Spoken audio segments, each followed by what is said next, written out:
Assalamualaikum warahmatullahi wabarakatuh.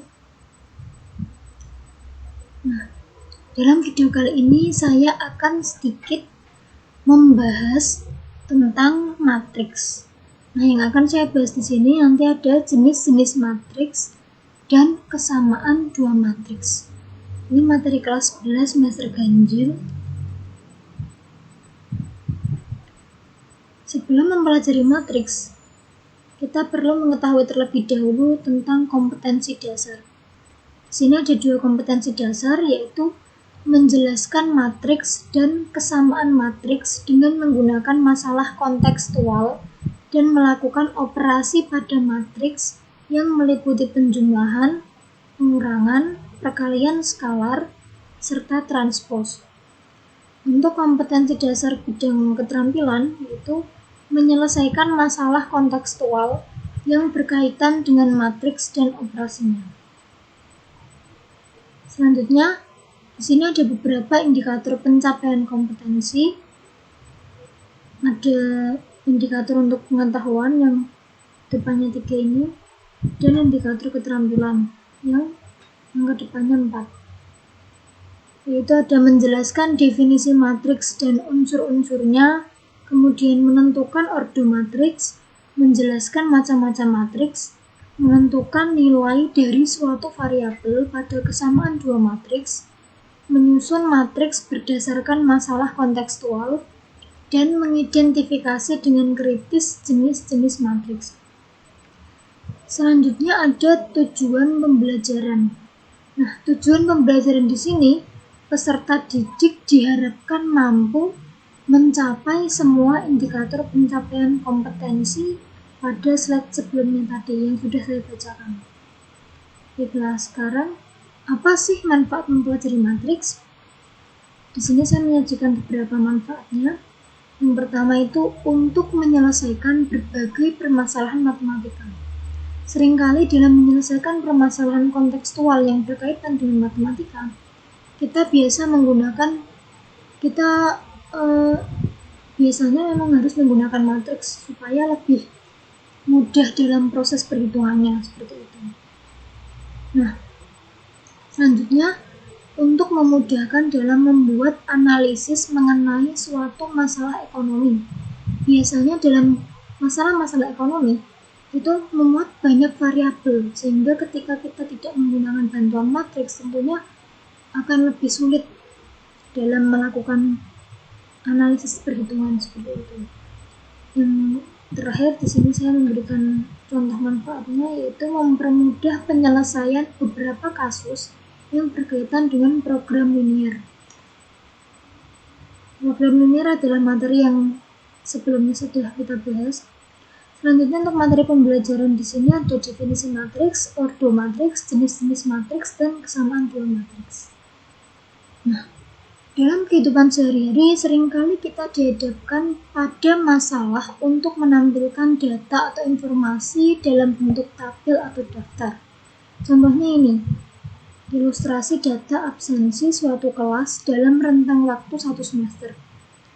Nah, bisa dilihat ya di sini Ali sakitnya 4 kali, izinnya 2 kali, tanpa keterangannya 3 kali. Kemudian Boy sakit 2 kali, izin sekali, tanpa keterangan 0 kali, dan Charlie 3 kali sakit, izin 4 kali, tanpa keterangan 2 kali.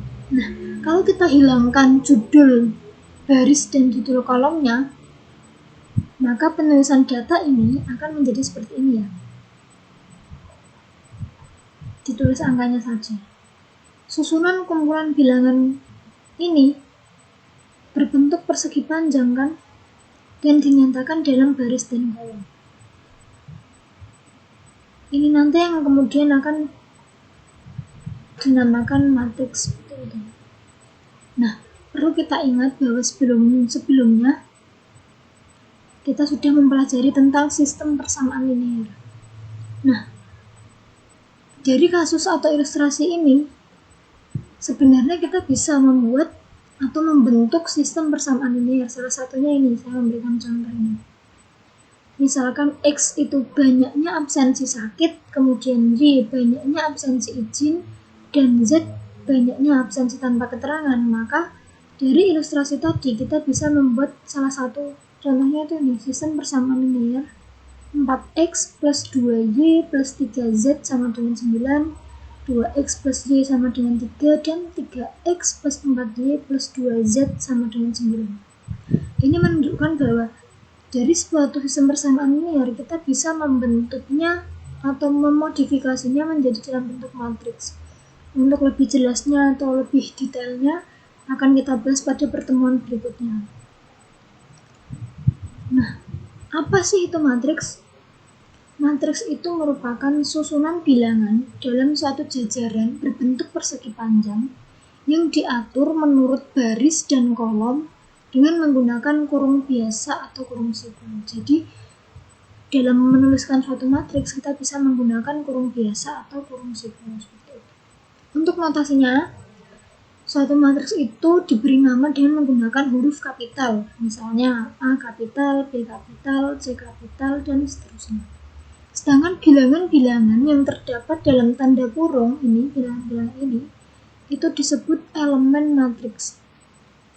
Misalnya di sini ada namanya tuh matriks A, elemennya itu ada 4, 2, 3, 2, 1, 0, dan 3, 4, 2. Elemen yang ini, ini namanya baris pertama ya, 4, 2, 3 ini terletak pada satu baris, yaitu baris pertama. Ini sudah saya tuliskan di sini. Kemudian 2, 1, 0 ini merupakan baris kedua, 3, 4, 2 ini merupakan baris ketiga. Sedangkan kalau yang menurun ini dinamakan kolom. 4, 2, 3 ini kolom pertama, 2, 1, 4 ini kolom kedua, dan 3, 0, 2 ini kolom ketiga. Kalau begitu, apa itu baris dan kolom? Dalam suatu matriks, baris adalah bagian susunan bilangan yang dituliskan secara mendatar. Ini ya, mendatar atau horizontal. Sedangkan kolom adalah bagian susunan bilangan yang dituliskan secara menurun atau vertikal. Semoga bisa dipahami ya. Selanjutnya ada ordo matriks.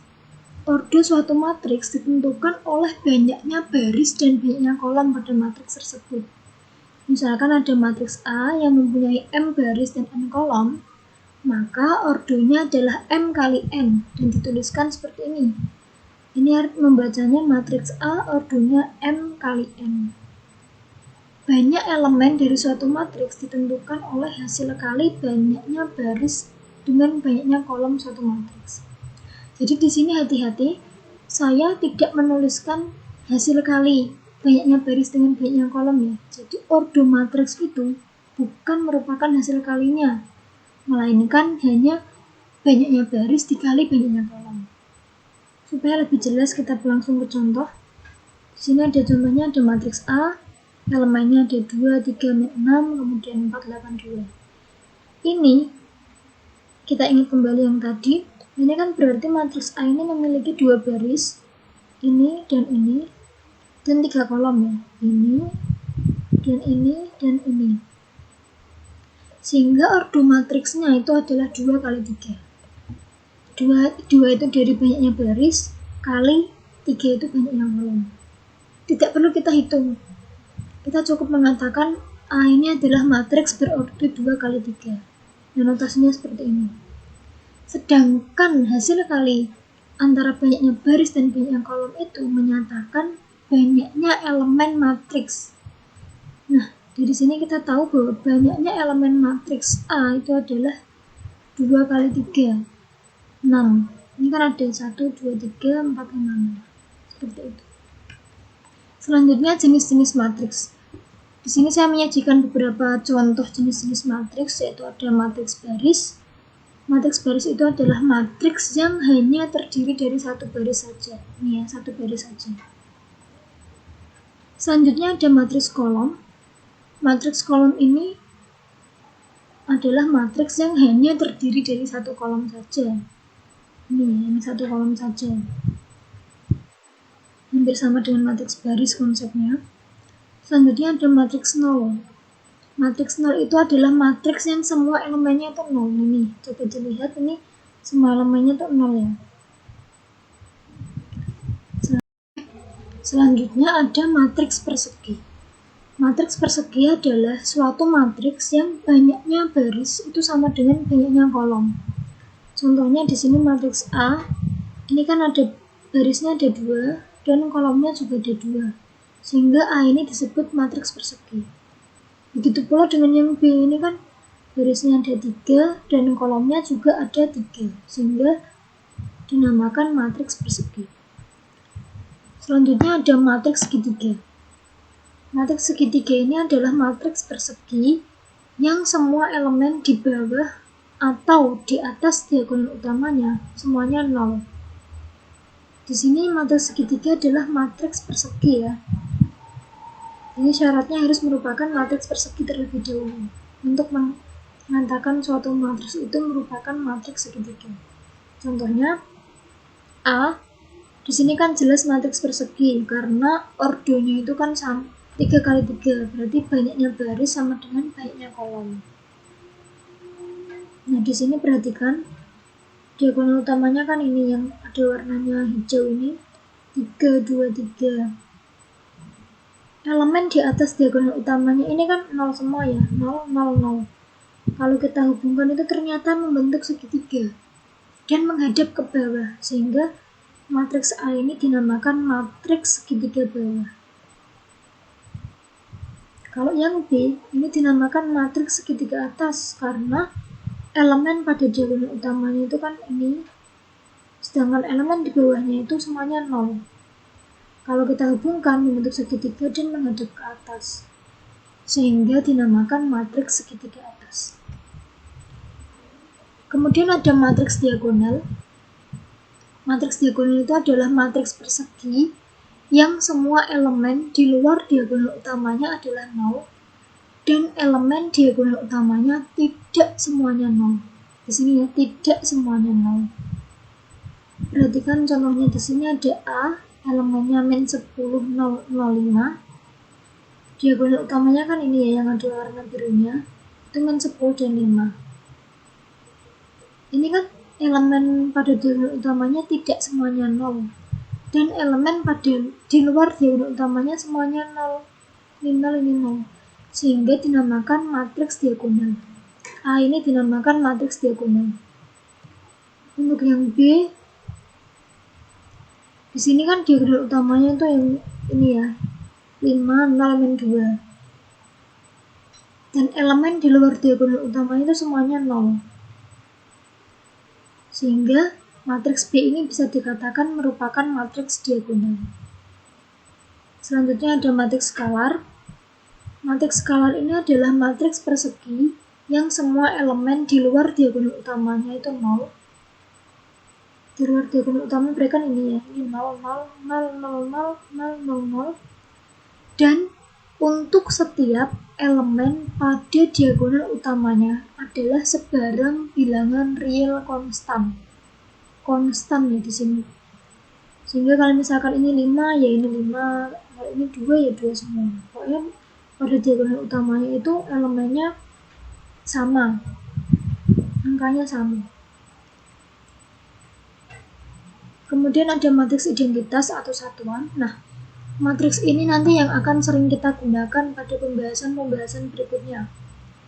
Matriks identitas adalah matriks persegi yang semua elemen pada diagonal utamanya itu semuanya 1. Ini ya, perhatikan elemen pada diagonal utamanya itu semuanya 1. Dan elemen di luar diagonal utamanya semuanya 0. Ini 0, 0. Ini juga sama, elemen diagonal utamanya 1. Dan elemen di luar diagonal utamanya itu semuanya 0. Berbeda dengan jenis matriks lainnya, matriks identitas ini tuh notasinya tetap, yaitu I. Ini ya, I. Dan harus merupakan matriks persegi. Di sini perlu digarisbawahi. Selanjutnya ada matriks transpos atau transpose matriks. Transpose matriks adalah matriks yang diperoleh dengan cara memindahkan elemen yang terletak pada baris menjadi elemen yang terletak pada kolom. Lambangnya itu A pangkat T, bisa T kecil atau T kapital. Misalkan di sini ada matriks A elemennya A, B, C, D, maka transposnya itu nanti jadinya elemen pada baris ini kan baris pertama AB. AB ini akan menjadi elemen pada kolom pertamanya A transpos. AB di sini menjadi kolom pertama pada A transpos. Kemudian baris kedua ini kan CD. Ini akan menjadi kolom kedua pada A transpos. Semoga bisa dipahami. Nah, di sini ada sifat-sifat matriks transpos. Yang pertama itu A plus B ditranspos itu sama dengan A transpos plus B transpos. Kemudian yang B itu kalau ada matriks ditranspos kemudian ditranspos lagi, maka akan menjadi matriks itu sendiri, kembali ke awal. Yang C, kalau ada C kali A ditranspos, maka akan sama dengan C kali A transpos. Kemudian kalau ada A kali B ditranspos, itu hasilnya adalah B transpos dikali A transpos, dibalik ya ini. Selanjutnya ada matriks simetris dan matriks Q simetri. Yang terakhir, matriks simetri adalah matriks persegi yang unsur pada baris ke I kolom ke J itu sama dengan unsur pada baris ke J kolom ke I, atau matriks yang jika ditranspos hasilnya tetap. Di sini coba saya tuliskan. Jadi di sini itu P transpos, bentar,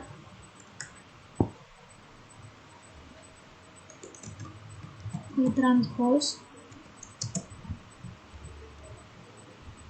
itu akan sama dengan ini ya. Sebentar saya coba carikan.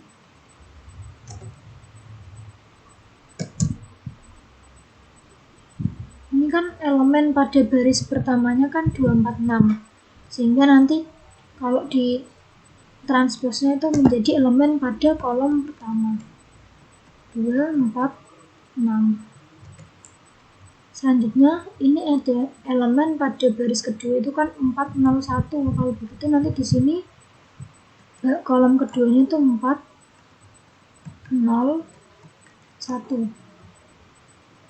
Selanjutnya pada matriks P itu kan baris ketiganya 615, sehingga P transpos itu nanti kolom ketiganya 615. Seperti ini ya. Nah, di sini kalau kita perhatikan,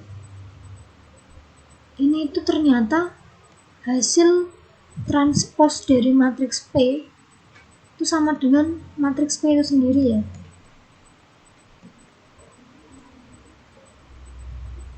Nah, di sini 246, 401, 615 ini juga sama. 246, 401, 615. Ternyata tuh hasil transposannya itu tetap, sehingga P ini dinamakan matriks simetri.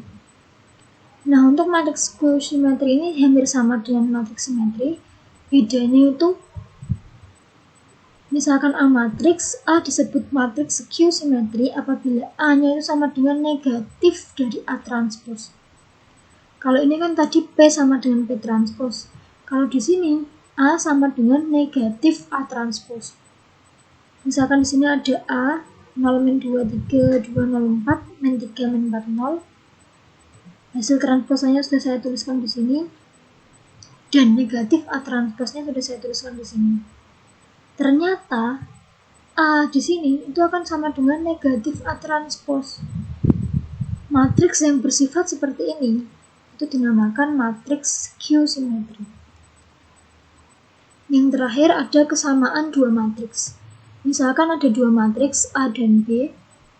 Dua matriks A dan B tersebut dikatakan sama jika ordonya sama. Dan yang kedua itu syaratnya semua elemen yang seletak atau bersesuaian nilainya sama. Yang seletak itu maksudnya adalah seperti ini. Misalkan ini ya, ini kan elemen pada baris pertama, kolom pertama pada matriks A. Kemudian ini adalah elemen pada baris pertama, kolom pertama pada matriks B. Nah, ini min 3 dan 3 ini dinamakan elemen yang seletak. Kemudian 5 dan min 5 ini dinamakan elemen yang seletak. 4 dan min 4 di sini dinamakan elemen yang seletak. Dan min 2 dan 2 di sini dinamakan elemen yang seletak atau bersesuaian. Nah, dari definisi itu, kemudian kita bisa mengatakan bahwa ternyata matriks A dan B itu kan jelas ya, ini kan A, B, dan C berordo sama. Akan tetapi elemen-elemen yang seletak itu tidak sama. Ini kan min 3 tapi di sini 3. Ini 5, di sini min 5. Artinya apa? Artinya matriks A itu tidak sama dengan matriks B. Sehingga ditulis A tidak sama dengan B. Untuk yang ini, yang matriks A dan C, ini kan ordonya sama. Dan elemen-elemen yang seletak nilainya juga sama. Perhatikan di sini ada min 3, di sini min 3, 5 di sini juga 5, 4 di sini juga 4, dan min 2 di sini juga min 2. Sehingga bisa kita tulis A sama dengan C, karena matriks A ini sama dengan matriks C. Seperti itu. Contoh yang kedua, misalkan diketahui matriks A dan B sebagai berikut. Ini ya, A-nya 2, min 3, 3x, 2y, dan B-nya itu 2, min 3, 9, 14. Jika matriks A ini sama dengan B, tentukan nilai X dan Y. Jawabnya,